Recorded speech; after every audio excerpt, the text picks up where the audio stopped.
back, everybody. Happening now, the Grand Point North Festival is officially underway.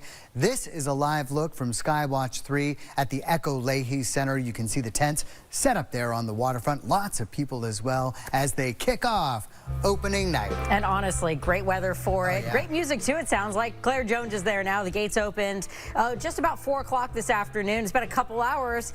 How's it going so far, Claire? Yes, Kat, Darren, as you can hear, the music is loud and the crowd here is growing. Just a lot of people coming out to hear the music. Lots of Vermonters hitting the stage tonight. And then later, the festival founder and native Vermonter Grace Potter will be hitting the stage alongside the Vermont Symphony Orchestra. And she actually founded the festival here in 2011. And she's performing tomorrow, too, of course, with plenty of other artists taking the stage. The New England band Goose is soaking up the spotlight on Sunday, completely selling that day out. We spoke to a group of fans who tell us they had been waiting in line since 11:30 this morning and traveled from all different places to be here. And they told me they've been coming to every Grand Point North Festival since 2012.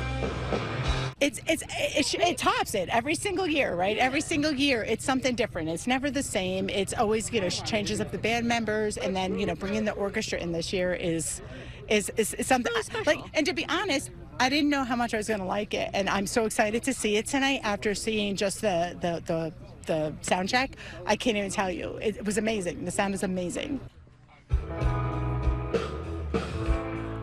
And there are still some tickets on sale for tonight and tomorrow, so you can still come out and catch the music if you'd like. And the proceeds, some of the proceeds are going towards the Grand Point Foundation, which supports different art and cultural programs across the Green Mountain State to, quote, keep Vermont weird.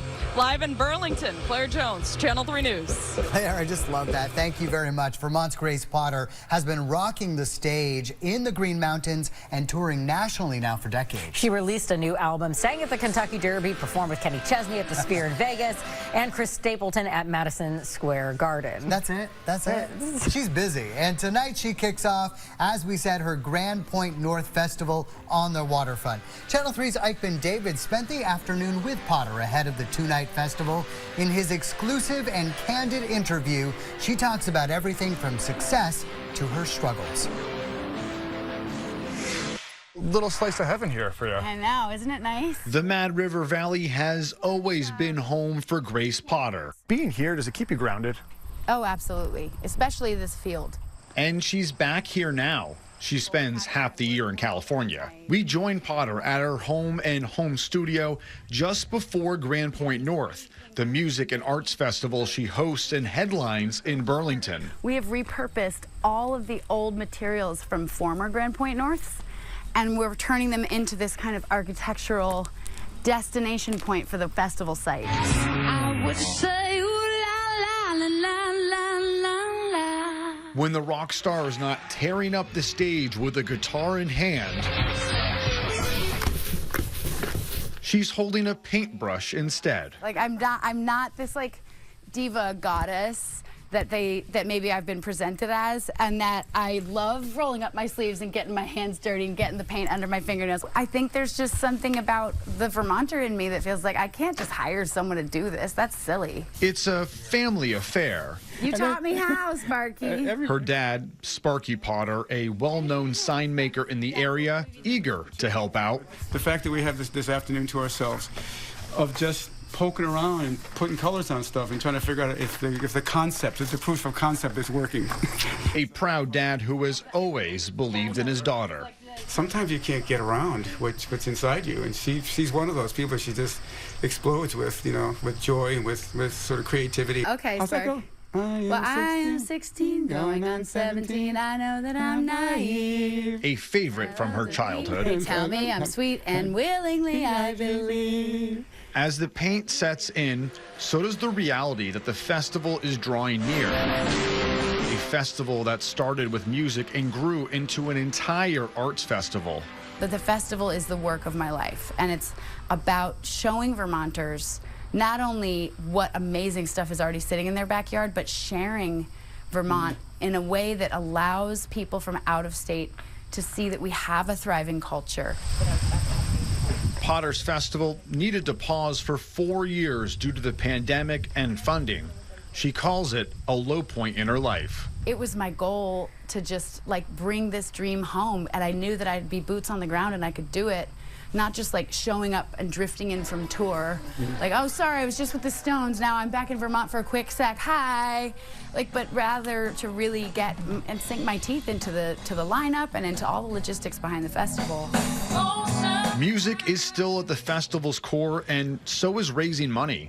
Proceeds now support Vermont artists. Yeah, come on in. She takes a painting pause to focus on music in her home studio.